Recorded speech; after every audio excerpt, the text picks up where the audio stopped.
Salivary Gland Disorders. Introduction. Saliva helps protect the mouth from infection. Select true or false. Correct. Saliva protects the mouth from infection. It also moistens food to help with digestion. Can you point to one pair of major salivary glands?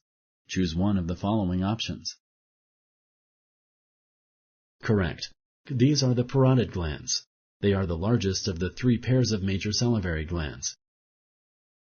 In children, the most common salivary gland infection is mumps. Select true or false.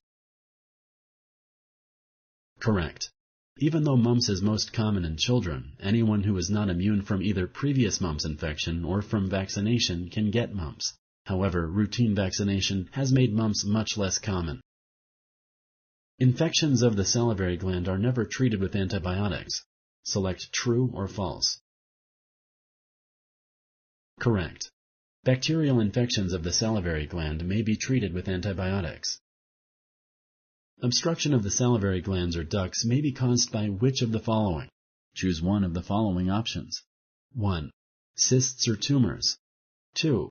Salivary stones. 3. Structural problems in the duct system. 4. All of the above. Correct.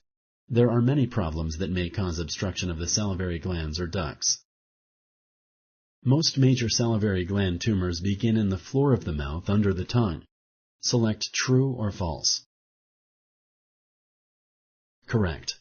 Most major salivary gland tumors begin in the parotid glands. Most small salivary gland tumors begin in the palate or roof of the mouth. However, salivary gland cancer is rare. Which of the following disorders can cause the salivary glands to become enlarged? Choose one of the following options. 1. Alcoholism. 2. HIV. 3. Sjogren's syndrome. 4. All of the above. Correct. Many disorders can cause enlarged salivary glands. Other disorders include rheumatoid arthritis and diabetes. A biopsy is the only way to diagnose salivary gland disorders. Select true or false. Correct.